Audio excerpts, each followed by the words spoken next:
Hi friends, welcome to trendy Food court. ఈరోజు మన ఛానల్లో దసరా నవరాత్రుల స్పెషల్ రెసిపీ చక్కెర పొంగల్ని చూసేద్దాం. నవరాత్రులలో 8వ రోజు నైవేద్యంగా అమ్మవారికి దీన్ని సమర్పిస్తూ ఉంటారు.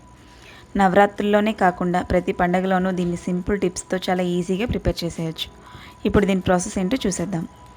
ముందుగా స్టవ్ వెలిగించి ప్యాన్ పెట్టుకోండి. దీనిలో 1 కప్పు పెసరపప్పుని వేసుకోవాలి. దీన్ని మీడియం ఫ్లేమ్లో దోరగా వేగనివ్వండి. చక్కెర పొంగల్ రెసిపీకి పప్పు వేపితే చాలా టేస్టీగా కుదురుతుంది.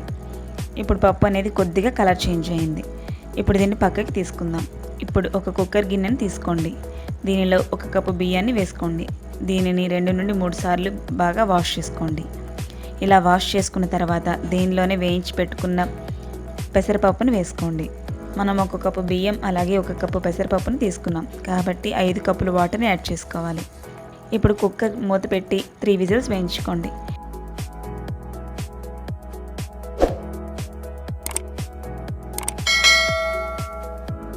ఇప్పుడు మరొక ప్యాన్ పెట్టుకొని దీనిలో 1 కప్పు బెల్లం అలాగే 1/2 కప్పు పంచదారను వేసుకోవాలి. దీనిలోనే 1 కప్పు నీళ్ళను కూడా వేసుకోండి. 1 కప్పు నీళ్ళను వేసుకొని బెల్లాన్ని కరగనివ్వండి. బెల్లం కరిగితే సరిపోతుంది, పాకం రావాల్సిన అవసరం లేదు.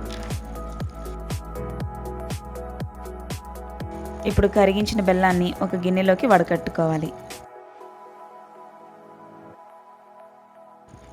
మనం ముందుగా ఉడికించుకున్న బియ్యాన్ని అలాగే పెసరపప్పుని ఒక ప్యాన్లోకి ట్రాన్స్ఫర్ చేసుకోండి. అలాగే ఒక గరిటెతో అన్నం మొత్తం కూడా బాగా మ్యాష్ చేసుకోవాలి. ఇలా ఒక 5 నిమిషాల పాటు బాగా మ్యాష్ చేసుకుంటే సరిపోతుంది. ఇప్పుడు దీనిలోనే మనం ముందుగా వడకట్టుకున్న బెల్లాన్ని వేసుకోవాలి. అన్నం మొత్తం బెల్లమంతా బాగా కలిసేలాగా కలుపుకోండి. ఎక్కడా కూడా ఉండలు కట్టకుండా బెల్లమంతా బాగా కలిసేలాగా కలుపుకోవాలి. ఇప్పుడు మరొక స్టవ్ మీద చిన్న ప్యాన్ పెట్టుకోండి. దీనిలో 2 టేబుల్ స్పూన్ల వరకు నెయ్యిని వేసుకోండి. ఇది కొద్దిగా వేడయ్యాక దీనిలోనే బాదం పప్పు తరుగుని వేసుకోండి. అలాగే కొద్దిగా జీడిపప్పును కూడా వేసి కొద్దిగా వేగనివ్వండి. ఈ చక్కెర పొంగల్ రెసిపీలో ఎండు కొబ్బరిని వేసుకుంటే చాలా టేస్టీగా ఉంటుంది. అలాగే కొద్దిగా కిస్మిస్ని వేసి ఎర్రగా వేయించుకోండి. ఇప్పుడు ఇవి బాగా వేగిపోయాయి. వీటిని మనం ప్రిపేర్ చేసుకున్న చక్కెర పొంగల్లో వేసుకొని డ్రై ఫ్రూట్స్ అలాగే నెయ్యి అంతా కూడా బాగా కలిసేలాగా కలుపుకోవాలి.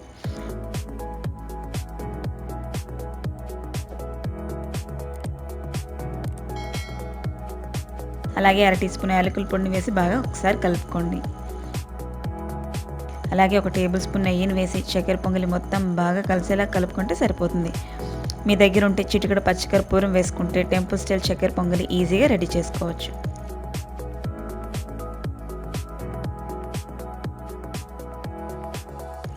మీకు కనుక ఈ వీడియో నచ్చినట్లయితే లైక్ చేయండి, మీ ఫ్రెండ్స్కి రిలేటివ్స్కి షేర్ చేయండి. మరిన్ని లేటెస్ట్ రెసిపీస్ కోసం Trendy Food Court channel subscribe చేసుకోండి. Thank you for watching.